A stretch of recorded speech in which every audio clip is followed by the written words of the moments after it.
বৃন্দাবনে নবরস ধারায় সিক্ত শ্রবণ কীর্তন স্মরণ পদসেবন অর্চন বন্দন দাস্য ও সখীজন সর্বোপরি আত্মনিবেদনকারী সকল গৌর ভক্তবৃন্দ ও সাধুগুরু বৈষ্ণব চরণ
ভক্ত মানে শিষ্য গুরুদেবকে প্রশ্ন করেছে কি না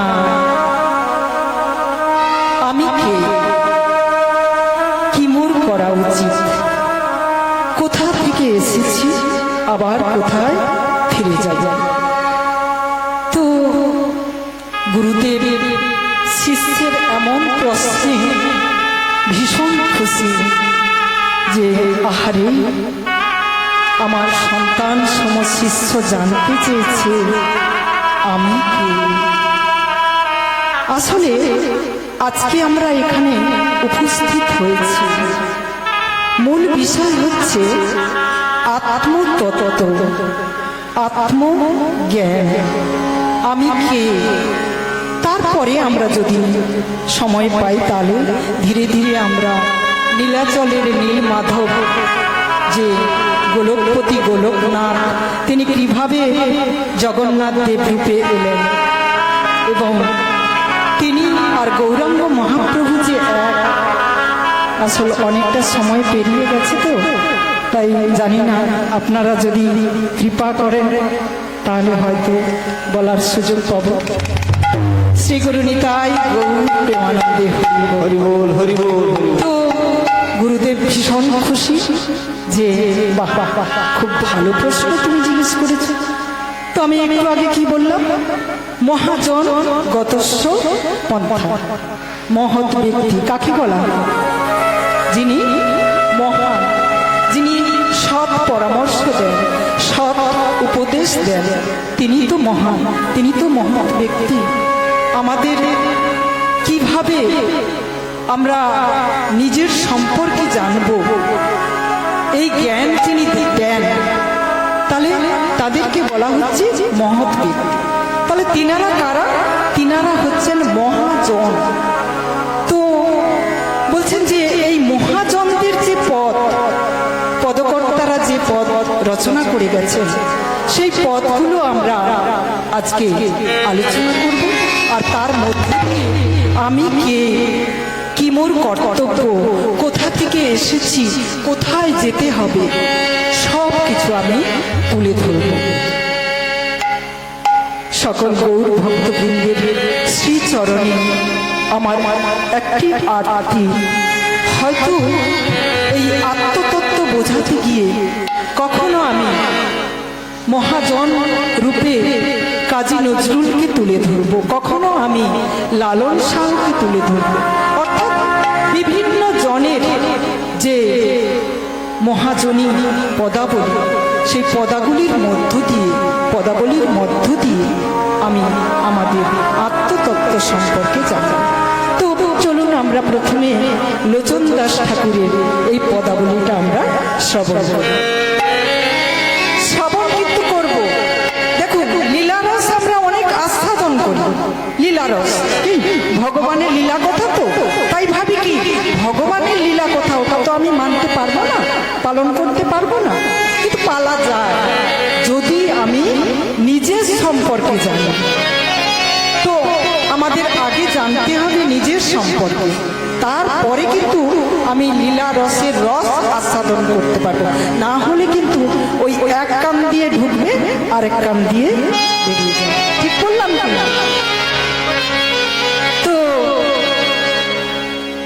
লোচন দাস ঠাকুরের পদাবলী কি?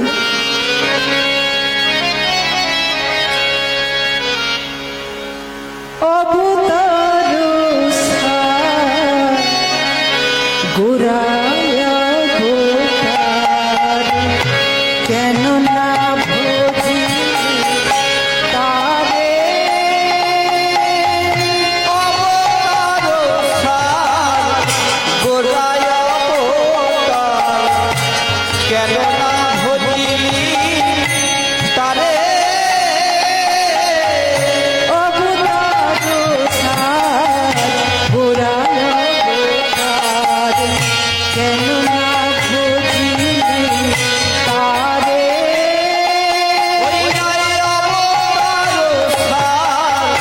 গোরায় অবতার, কেন না ভজি তারে,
ওরে চিলিনি নায়ার জানলে না রে এমন মমতা চিলিনি না রে। পদকর্তা কি বলেছেন? বলছেন জল আমাদের পিপাসা নিবারণ করে তো, কিন্তু যদি আমরা জলে বাস করি তাহলে পিপাসা পাওয়ার কথা নয়, কি কথা নয় তো? কিন্তু তা কি হয়? জলে বাস করলেও কিন্তু আমাদের পিপাসা নিবৃত্তি হয় না। আমি যদি এক বুক জলে নেবে 24 ঘন্টা কেন 12 ঘন্টাও যদি আমি কাজ করি, কি জল থেকে উঠে এলে কিন্তু আমার পিপাসা কিন্তু নিবৃত্তি হয় না, এসে আমাকে জল পান করতে হয়।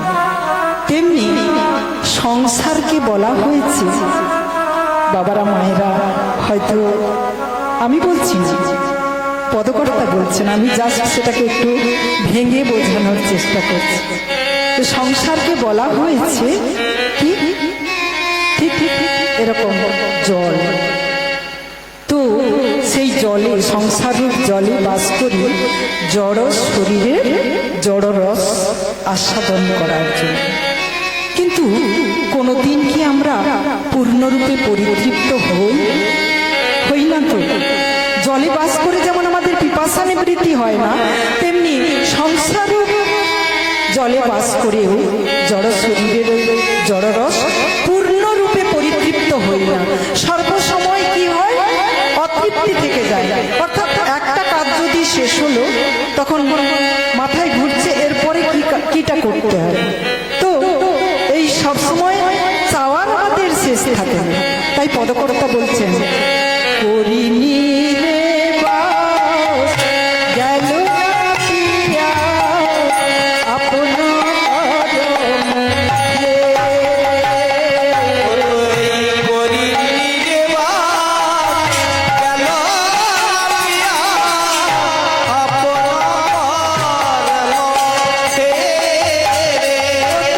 ভুলে ভুলে জীবন গেল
কাটার গাছ।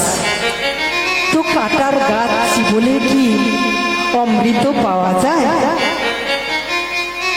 কাটা গাছ বলে কি হয়? রক্ত ঝরে, হ্যাঁ কি না? তো প্রেমের কল্পতরু বলা হয়েছে গৌরাঙ্গ মহাপ্রভুকে। তাকে আমরা বিষ নজরে দেখি, তাই তো? তো সেই জন্য পদকর্তা বললেন, সৌরভের আসে পলাশ সকিলে মন, নাসাতে বসিল কি।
পলাশ ফুল অতি মনোহর, গন্ধ বিনে সবে তারে করে অনাদর। যে ফুলের গন্ধ নাই কিসের সে ফুল, কদাচ তাহার প্রেমে মজিনা বুলবুল। পলাশ ফুল দেখতে অতি সুন্দর, কিন্তু তার গন্ধ নাই। আছে কি? পোকা মাকড়, যা তার সৌন্দর্যে আকৃষ্ট হয়ে যেই তাকে আমি নাকের কাছে ধরলাম, এমনি তার পোকামাকড় আমার নাসিকায় প্রবেশ করে। তো সেই জন্য বলা হয়েছে যে পদকর্তা শেষে বলেছেন, কি বলেছেন? সংসার ভজিলি শ্রী গৌরাঙ্গ ভুলিলি, না শুনলি সাধুর কথা, ইহ পরকাল সকল খোয়ালি, খাইলি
সাধুগুরু বৈষ্ণবের সেবা ত্যাগ করি ভাই বন্ধু আত্মীয় এদের সেবা করে গেলাম। ওরে মন, তুই বুঝলি না রে, যাদের সেবা করছিস এরা তোর কেহ নয় রে, এরা তোর কেহ নয়। তাই শেষের দিনে সেজন বিনে খেপা পর কি আপন হবে রে।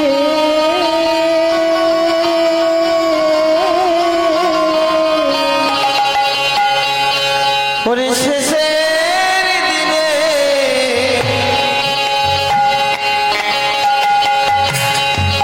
সেজন বিনে আমার কি আপন হবে রে।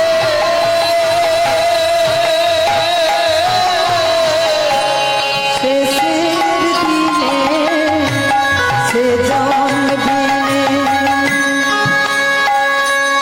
খেপা পর কি আপন হবে রে।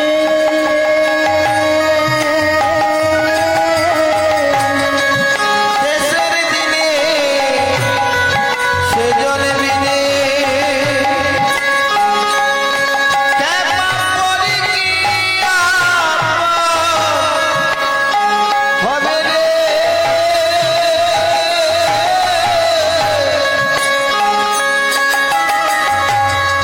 শেষের দিনে সেজন বিনে যেই মুখেতে খাচ্ছ তুমি দধি দুগ্ধ ননি রে। ওরে যে মুখেতে আদরে মন যদি দুর্গনি রে। সেই মুখে তোর জেলে দেবে জ্বলন্ত অগ্নি রে। শেষের শেষের দিনে সেজন বিনে হরি হরি কেমন কি আপন হবে রে। শেষের দিনে সেজন বিনে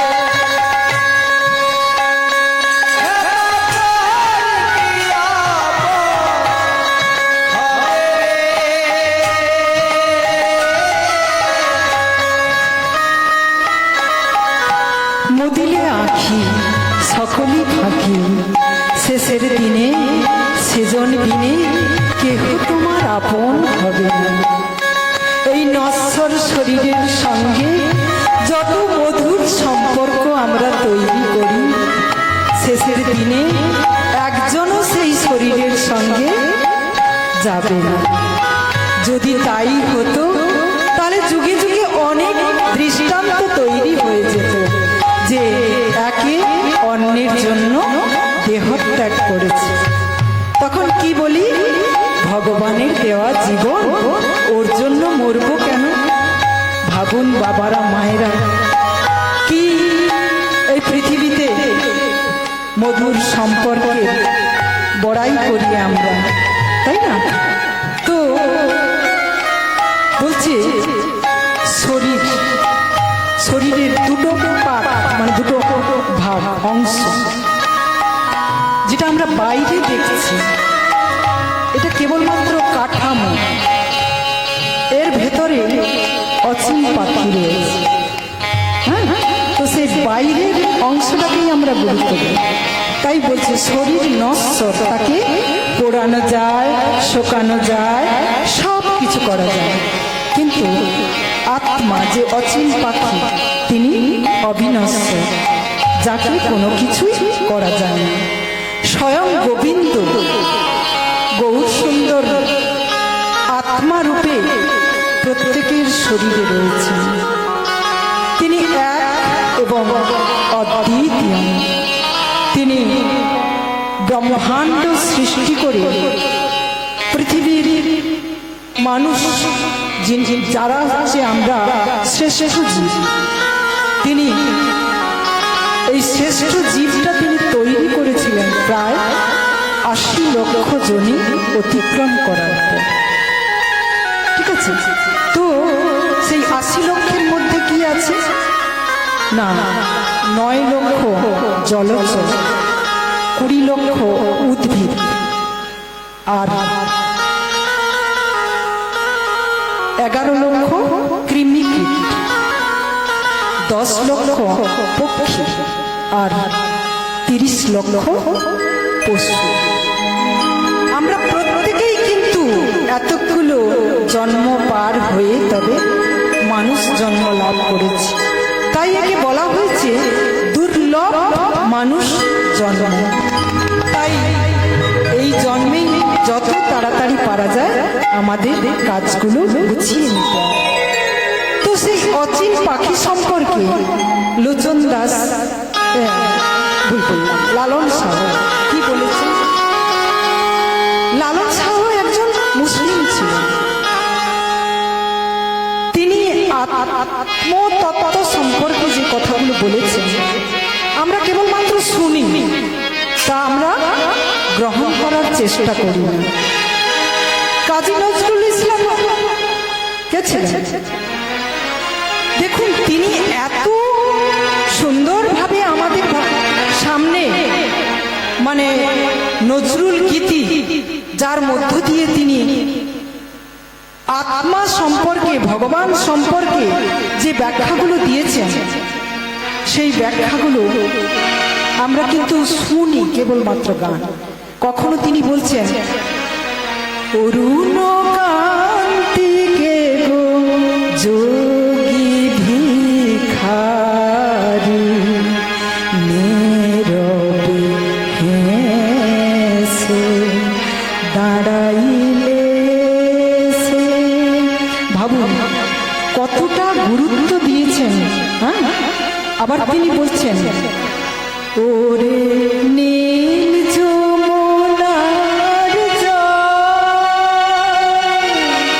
বল রে মোরে বল কোথায় ঘন শ্যাম আমার কৃষ্ণ ঘন শ্যাম ওরে নীল যমুনার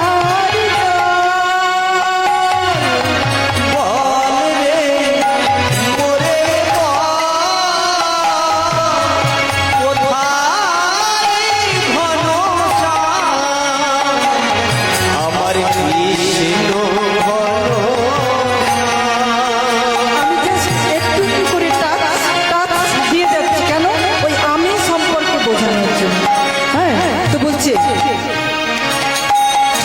আমি সুধাই রথে ঘরে ঘরে কৃষ্ণ কোথায় বল কেন কেউ করে না সারা সবার চোখে জল। আমি সুধাই রজের ঘরে ঘরে কৃষ্ণ কোথায়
আমরা এই যে সবসময় ভাবি না যে ও হিন্দু, ও মুসলমান, বৌদ্ধ, খ্রিস্টান, এরা কারা? আমরা যদি দেখি আমাদের পূর্বপুরুষ কারা, আমরা গোত্র জানি তো, গোত্র, আমাদের গোত্র কি? কারোর শান্ডিল্য, কারো কাশ্যপ, ইত্যাদি ইত্যাদি। তার মানে কি আমরা ওইসব মুনি ঋষির বংশধর। তো যিনি মুসলিম, যিনি জৈন, যিনি খ্রিস্টান, যিনি বৌদ্ধ, ওনাদেরকে জিজ্ঞেস করবেন, ওনাদের পূর্বপুরুষও ছিলেন ওই মুনি ঋষি। আমরা জানি না বলে, অর্থাৎ এই ভারতবর্ষের মাটিতে যখন যে সম্প্রদায় শাসন করার জন্য এসেছে, তখন তিনাদের ধর্ম প্রচার করেছে। তো এক আমরা, সেটা কি ধর্ম? কি মানব ধর্ম, যাকে নজরুল এমন ভাবে বিশ্লেষণ করে বোঝালেন, কি বললেন? গাহি সামনের গান, যেখানে আসিয়া এক হয়ে গেছে সব বাধা ব্যবধান। কত সুন্দর একটা ব্যাখ্যা দিয়ে তিনি বোঝালেন। দেখুন, জল জল কোথায় কোথায় থাকে? যখন বাষ্পীভূত হয়, কেবলমাত্র কি গঙ্গার জল বাষ্পীভূত হয়? হয় না তো? তাহলে নর্দমা, পচা, ডোবা, ইত্যাদি ইত্যাদি যে জল হচ্ছে খাওয়ার যোগ্য নাকি না? তো সেই জল কি হয়? সেই জল বাষ্পীভূত হয়, শুদ্ধ উপরে উঠে গেল। আমরা যারা পড়াশোনা করেছি জানি তো, ধূলিকণার সংস্রবে এসে মেঘ সৃষ্টি করল, তারপরে সেই মেঘ বৃষ্টি আকারে আবার শুদ্ধ জল হয়ে নেমে এলো। তাহলে এই চক্রবৎ চলছে। তেমনি আমাদের যে মানব জাতি, এই মানব জাতিও কিন্তু আমরা যে মানুষ, সবাই যে তার কাছ থেকে এসেছি, আবার তার কাছে যে ফিরে যাব। তাই তিনি বলছেন যে আমরা যত কেউ মন্দির ভাঙছি, বাধা বিপত্তি তৈরি করছি, তো কেন বলুন তো? এগুলো আমরা অজ্ঞ মূর্খ বলে, যে যার ধর্ম সে তার পালন করুক না, আমি বাধা দেব কেন? আমার যেটা ভালো লাগে আমি সেটা করি না, কি? তাহলে তো কোনো প্রতিবন্ধকতা থাকে না। এখানে আমরা মারামারি, যুদ্ধ দাঙ্গা করলাম, যুদ্ধ দাঙ্গা করে কোথায় যাচ্ছি আমরা? না, বলছে যেখানে আসিয়া এক হয়ে গেছে সব বাধা ব্যবধান। আমার ধর্ম মানতে দিচ্ছ না, আর সে তার ধর্ম মানতে দিচ্ছে না, কিন্তু কোথায় যাচ্ছে? মরার পর সব একসঙ্গে গিয়ে সেই ভগবানের বিলীন হচ্ছে। বুঝলাম কি? এত সুন্দরভাবে ব্যাখ্যা দিয়ে বুঝিয়েছেন। জবনকুলে জন্মগ্রহণ করেছিলেন কে? হরিশ। হরিশ, যিনি পরবর্তীকালে মহাপ্রভুর সংস্রবে এসে নামাচার্য হরিদাস ঠাকুর হয়েছে। তাহলে আমরা যেখানেই জন্মাই না কেন, পচা, ডোবা, নালা, যেখানেই জন্মাই না কেন, আমার জন্মটা কিন্তু আমার পরিচয় নয়। আমি যে তার কাছে যে আমাকে ফিরে যেতে হবে, এই আত্মজ্ঞান আমাদের যতক্ষণ না হবে, ততক্ষণ আমরা তাকে উপলব্ধি করতে পারবো না। তিনি যে আমাদের মধ্যে রয়ে সব পরিচালনা করছেন, এটা আমরা বুঝতে পারবো না যতক্ষণ না আমাদের জ্ঞান হবে। তাই আমরা সর্বশেষে বলবো যে আমরা যারা সনাতনী সনাতনী বলে চিৎকার চেঁচামেচি করি, নাকি না? তো আমরা কি পেরেছি? আজ 550 বছর আগে যে রেকর্ড বানিয়ে দিলে গেলেন জবন হরিদাস, নামাচার্য হরিদাস উপাধি পেলেন, সেই রেকর্ড কি আমরা আজকে ভাঙতে পেরেছি? পারিনি তো। খাচ্ছি কি খাচ্ছি? জীবজন্তু, তাদের যত মুরগির স্বভাব কি ঠোক্কর মারা, তো সেই স্বভাব আমাদের মধ্যে নিচ্ছি, নিয়ে পরস্পর হানাহানি কাটাকাটি করছি তো। তাই এই আত্মজ্ঞান যখন কারোর উপলব্ধি হবে, তখন সে ধীরে ধীরে ভগবানকে চিনতে পারবে। তাই আমরা জানি আসুন এই লালন সাহা কি বলছেন, আমার যে অচিন পাখি সে খাঁচা রূপ জড় শরীরের মধ্যে অচিন পাখি গ্রন্থ অর্থাৎ গাথা রয়েছে। তাই জেনে নিয়ে একটু তিনি কি বললেন, খাঁচার ভেতর অচিন পাখি কেমনে আসি যা,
সম্পর্কে জানি তো, এই যে শরীর, এই শরীরের আটটা কুঠরি, প্রথমে মস্তক, তারপরে গলদেশ, বুক, বক্ষ, নাভি, তারপরে উপস্থ, পায়ু, দুটি হাত, দুটি পা, এটাই হচ্ছে আটটা কুঠরি।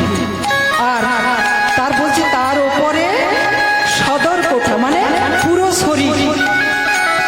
এমন একটা মহল পাচ্ছি না যেখানে সেই অচিন পাখিকে আমরা খুঁজে পাই।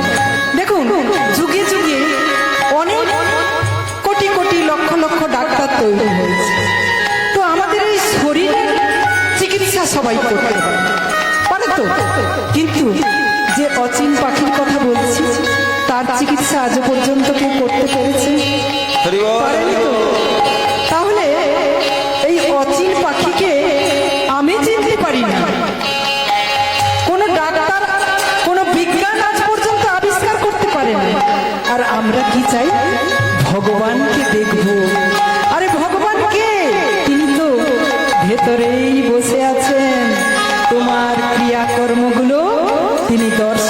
করছেন, যেমন কর্ম করবে আর তার সাক্ষী সুরূপ কাকে রেখেছেন? বৃন্দা দেবী।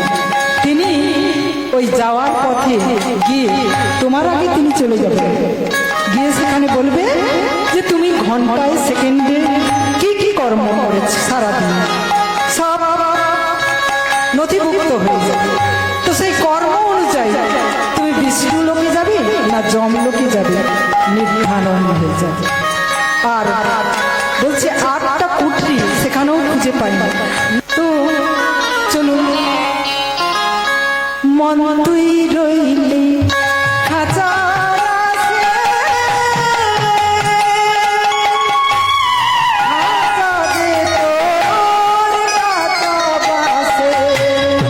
মন তুই রইলি খাঁচারিয়া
শিষ্যকে বলছেন, কিরে বুঝতে পারছিস তো, বোঝাতে পেরেছি তো আমি কে?